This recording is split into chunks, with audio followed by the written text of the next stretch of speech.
understood what is meant by grammar. And grammar is important in your theory of computation because it is going to tell whether particular sentence is part of a particular language or not.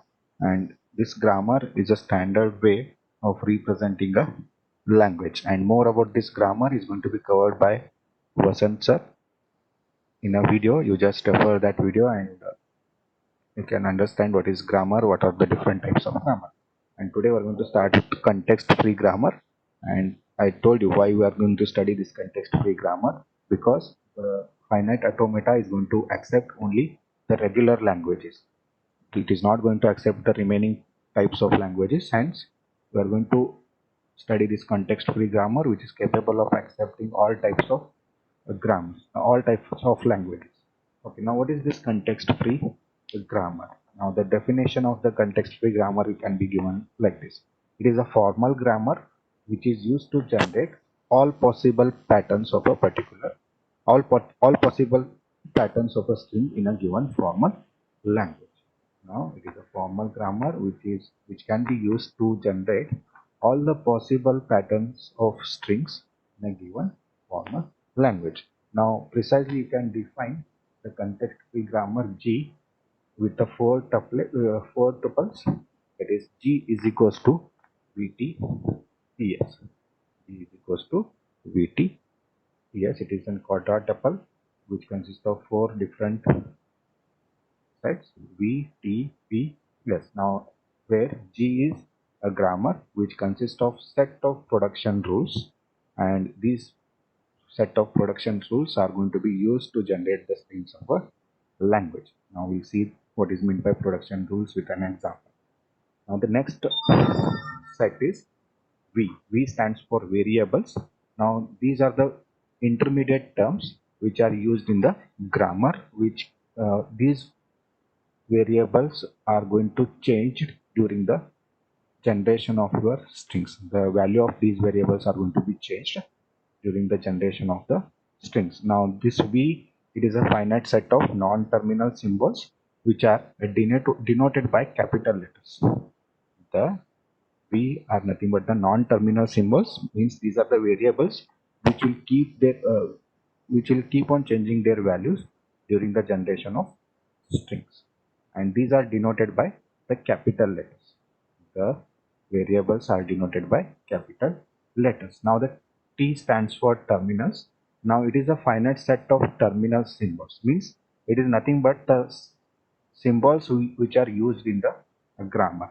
It is a finite set of terminal symbols which are used in the grammar and which are denoted by lowercase letters.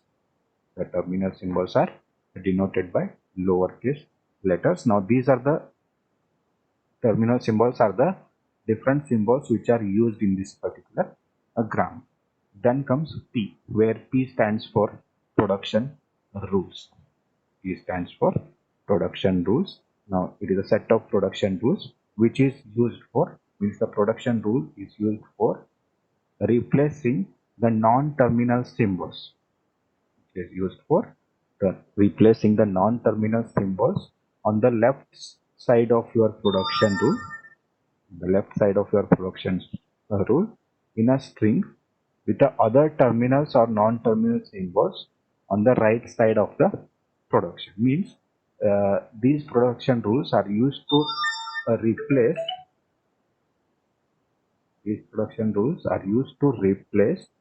the terminals or the non-terminals on the left hand side with the terminals or the non-terminals on the right hand side of a production rule. And S stands for the start symbol of the grammar. It is the start symbol used to derive a particular thing. Okay, now these are the four components of your context-free grammar. V, variables, T, terminals, P stands for production rules, and S stands for start symbol. Now with the help of these four, you can generate a string for any language, or you can check whether a particular string belongs to a particular language or not with the help of this particular context-free grammar. Now let us see with an example how we can define a grammar. Now this is a grammar which is defined here. S tends to ASB, S tends to epsilon, this symbol you know, epsilon, which indicates a null value. Then A tends to B, B tends to capital B tends to small b. Now this is one grammar. Now how we can derive these four sets V, T, P, S. Now you can see here the S is nothing but the starting symbol. Now the starting symbol for this grammar is yes. Hence the set S consists is only one symbol, that is S. Capital S is the start symbol. Then what are the variables? What are the variables? It is a finite set of non-terminal symbols denoted by capital letters. Now which symbols are denoted by capital letters here? This S, A, B. Now capital B and capital S are the variables of this particular grammar. Then T, it is a finite set of terminal symbols which are denoted by lowercase letters. Now what are the lowercase letters we are using? A and B. Means this grammar is going to contain the strings which are made up of these terminal symbols A and B, and one more is there, that is epsilon. Epsilon is nothing but a null. Now these are the three terminal symbols you have. Just a second, someone is looking. A, B and epsilon are the three terminal symbols. S, A, B are the variables, and S is the starting symbol. And the production rules. Now these four are the production rules of a particular grammar. Now each production rule is going to have some left hand side and right hand side. Now for what purpose you can use these production rules? Now you can replace the terminals or the non-terminal symbols of a production rule which are there on a left hand side with the symbols which are present on a right hand side of a production rule. Means you can replace this S with this symbol AS. Similarly, you can replace S with the epsilon.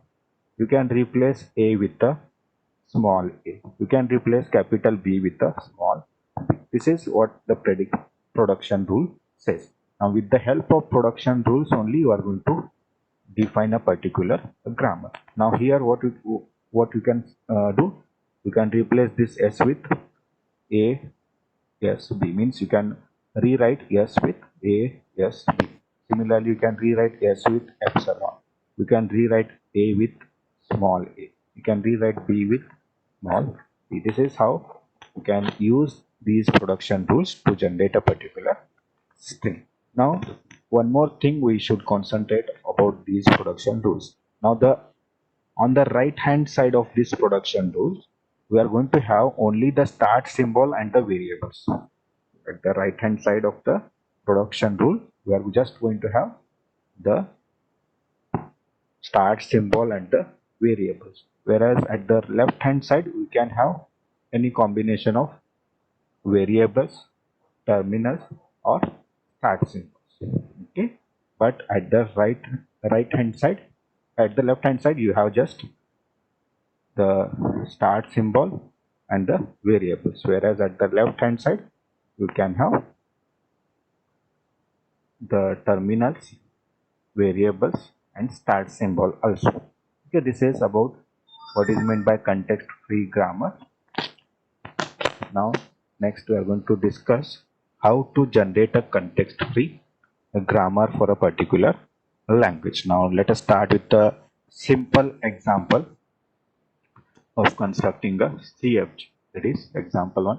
Construct a CFG for a language having any number of A's over the set, this one. The set of alphabets supported by a language is just consist of A, and you need to construct a CFG for this particular language. Now the grammar can be written as G is equals to VT PS. Now the summation, that is nothing but the set of alphabets, that is nothing but your T is A. set of terminals used for your grammar is A. Now, can you define this language? Means what type of strings this language is going to have? The language having any number of A's. Now, what all the strings this language is going to have? That language can be defined here. L is equals to epsilon, means this language may have a null string because they have said that it can consist any number of A's, zero number of A's also. That's why it may have a null character, that is epsilon. A, 1A, 2A, 3A, 4A's, like this. It can have any number of A. This is a language, and these are the strings which are supported in this language. Now, for this language, we need to define a grammar. For this language, we need to define a grammar which should generate all these strings which are present in this particular language. Now, can you give the regular expression for this language? L is equals to epsilon A, 2A, 3A's, 4A's, like this, n number of A's. Can you give the regular expression for this? The regular expression can be defined by A star, which indicates that it is going to contain 0 or more occurrences of a A. Now, for this regular expression or for this language, we need to define a grammar. Now, how we can define a grammar? By defining the production rules. With the help of production rules, you can define a grammar. Now, every production rules starts with the start symbol. Now, here we are going to take a start symbol as S. Here we are going to take a start symbol as S. Now, what this S has to be replaced with? It is going to contain this language is going to have any number of A's over the set A. Means this language is going to contain the strings which consist of A's. Hence, S can be replaced with AS. S can be replaced with AS, or S can be replaced with null. Why null? Because epsilon is nothing but null. Why null? Because this language have a null symbol, or this language consists this null character. Hence, we are going to replace S with a null also. S tends to null, means you can replace S with a null, and S tends to AS because this grammar is written only to support the language which consists of n number of A's, and n may be greater than or equal to 0. That's why these are the two production rules which defines this particular language. S tends to AS, means S can be replaced with AS. Again, this AS can be replaced with epsilon. Okay, now this is how we can write a grammar for a particular language. Now, let us take one example, means how we can check whether this language or whether this grammar generates a particular string or not. Now, this is a string. 4A's is a part of this language. Now, we'll check whether this string can be generated with the help of this grammar or not. Okay, and for that input, we are going to derive the input, that is 4A's, with the help of this grammar. Assume that these are the production rule number 1 and production rule number 2. Now, we'll try to derive this input symbol, this 4A's, with the help of this grammar. Now, the start symbol is S. Start symbol is S. Now, I will replace this S with AS. I will replace this S with AS with the help of rule 1, because S can be replaced with AS. This is rule 1. Yes, I have replaced S with AS. Then I have generated this string. Now again I will replace this S. I will replace this S with AS. I will replace this S with AS. Now the string generated is AAS. This is with the help of this rule. This first rule. S tends to AS. Okay. Again I will replace this S with AS. Third time I am replacing S with AS. Means the string generated is AAAS with the help of this rule. S tends to A. Now again I will replace this S with the AS. Means now the string generated is A and S. Now you have already generated the input string, that is 4 A's already they have generated, but additional S is there. Now if you replace this S with the epsilon, that is with the null character, you are going to get the, you are going to derive the input, that is A. This is rule number 2. S tends to epsilon. With the help of rule number 2, you have removed this. Yes, this is how we can derive a particular input with the help of this. S tends to AS. Now, how this rule is written? Because the language has stated that the language is going to support the strings with 0 or more number of A's. Now, this S tends to E. This rule is written to have a 0 number of A's, and this rule is written S tends to AS is written to have one or more number of A's, because at least this rule is going to produce one A, that is here written, and you can have any number of A's with this S, because S can be again replaced with AS. Like this you can produce any number of A's. This is how we can write a grammar for a particular language. Okay, now this is a grammar with these two production rules. S tends to AS. This is the grammar which consists of two rules, which is written for a language having any number of A's. Now we'll take a second example. That is how to construct a context-free grammar. Now here the statement given is construct a context-free grammar for the language L is equals to A raised to n, B raised to 2n, where n is greater than or equal to 1.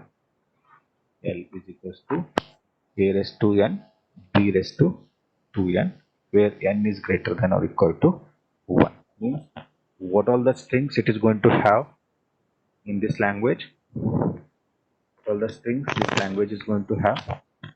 Now the language is defined like this: A raised to n into B raised to 2n. Means we have a combinations of A and B characters. For every A you have double B's. For every A we have double B's, and B is followed by A. Means first you are going to write A's, then double B's are going to be followed by those number of. Now what are the strings which are generated by this language? And you have said that n is greater than or equal to 1. Means at least you should have one A and two B's. At least this language is going to have one A and two B's. Now let us see the strings which can be generated by using this language. L is equals to ABB. This is the string which is going to be generated for n is equals to 1.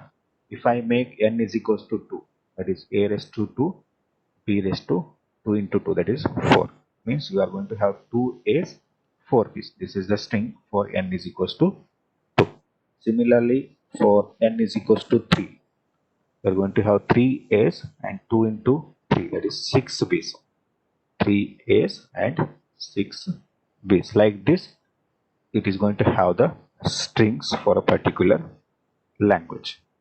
ABB, AA, BBBB, 3 A's, 6 B's, then 4 A's, 8 B's. Like this, it is going to have the different strings. Now for this grammar, for this language, we need to write the grammar. Now how we can generate these strings with the help of grammar?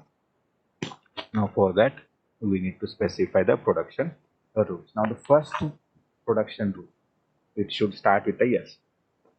Now what is the basic criteria for this grammar? Means what is the minimum string which can be generated for this language is ABB. Okay, now for that you write one rule.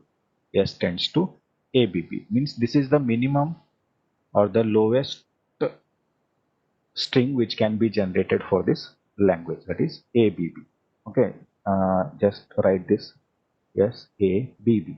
Okay, and then you write one more rule in which for every A you should have 2 P's. For every A you should have 2 P's. Now for such type of task we are going to write this way. S tends to A. For this A I am going to write 2B. Again in between you place a S. Place a S means this S can be again replaced with A and B's. Means for every A you are going to have 2 B's. And this is the minimum string supported by a particular particular language. Okay, these are the two rules which can form a grammar for this particular language. S tends to ASBB means for every A you have 2 B's, and the minimum string given for this grammar is S tends to ABB. Okay, this is how uh, the grammar can be constructed for this particular language. Now let us see whether the grammar is correct or not by by generating a string of a particular grammar. Now this string will try to generate, that is triple A 6 bits, and we'll see how this can be generated with this particular grammar. Now this is the input string to be generated, triple A 6 bits. Now the start symbol is S. Now I will take the first rule of production rule. S tends to ASBB. Now this is the first rule. Now what I will do, I will replace this S with ASBB, that is from rule 1. From rule 1 I will replace S with AS. Means earlier you have one A, this S has been replaced with ASBB, and these are the earlier two B's.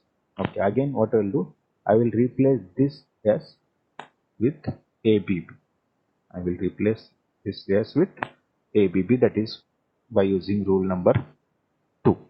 I will replace S with ABB. Now what will be the string generated after this, applying this rule? Triple A 6 B's. Triple A 6 B's. Now this is the input string which is to be generated. Triple A 6 B's. You have got the particular input string, hence you can say that the grammar is correct. You are able to generate any string of this language. With the help of this grammar you can generate any string of this particular language. This is the second example of constructing a context free grammar for the language L is equals to A raised to n B raised to 2 n. Okay, next, third example we are going to discuss.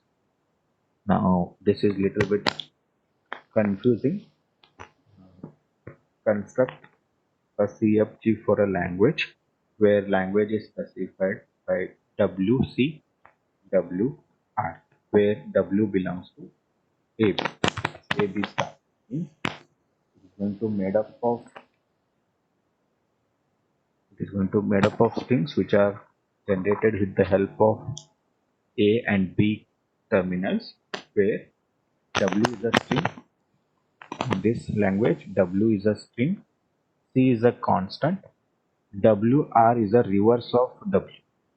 WR is a reverse of W. Now, what type of strings this language is going to have? It is going to start with some string.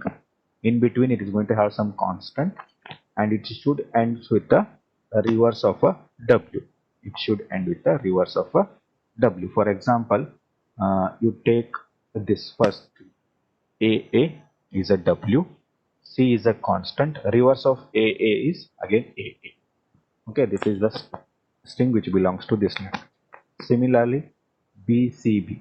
Now B is a W, C is a constant, and B is again a reverse of B.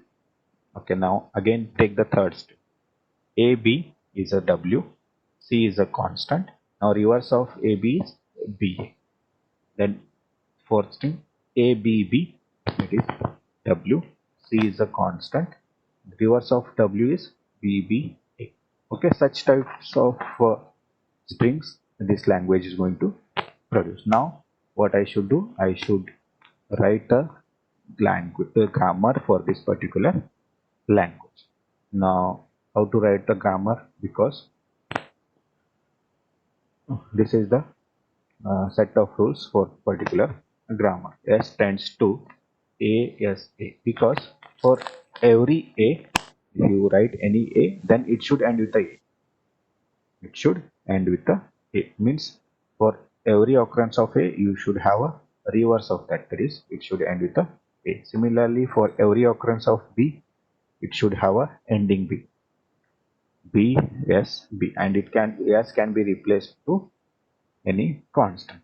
S can be replaced with any constant. That is, S tends to C, where C is a constant. Now, these are the three rules which are used to generate a grammar for this particular language, which is capable of generating such types of strings. Now, let us take one input and try to traverse or try to parse for that particular string with the help of this grammar. Let us generate a particular string with the help of this grammar. That is, the input is here A B B C B B A. Okay, the input is A B B C B B A. Now just put the numbers for these rows. 1, S tends to ASA. 1, S tends to BSB. 2, S tends to C. This is rule number 3. Now first I will start with the starting symbol, that is S. Then S tends to ASA. S tends to ASA from rule 1. Then what I'll do, I will replace this S in between two S. There is one S now. I will replace this A S with BSB from rule number 2. I have replaced this S with BSB from rule number 2. Then the string generated is ABSBA. Then whether you have got the input string, no. Then I will replace the S with BSB. I will replace this S with BSB from rule number 2. I will replace S with BSB. Now what is the string generated? ABB S BBA. This is the string generated. Now what is the input string? ABB C BBA. Almost you have got the string, just you need to replace S by C. This is rule number 3. Apply the rule number 3. You will replace S by C. Okay, now this is the final string which is generated. ABB C, that is constant, BBA. Now ABB is a W. Reverse of this ABB will be BBA. Means this ends with a BBA. In between is our constant. Okay, this is how we can generate, how we can construct a context-free grammar for a particular language. By defining production rules, you can construct a grammar. Understood what is meant by context-free grammar and how to construct a context-free grammar for any language? Any doubts? Hello?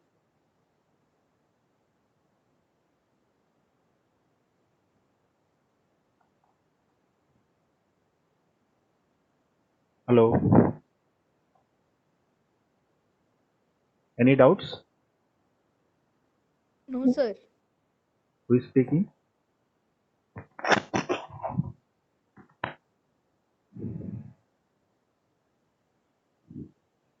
Padma Bhushan? Padma Bhushan? Yes, sir. Any doubts? No, sir. Understood what is meant by grammar? Yes. How to generate a grammar? Yes, sir. Okay. Uh, okay. In next class, so we are going to take few more examples which have been asked in your previous question papers. We will try to generate the grammars for those questions.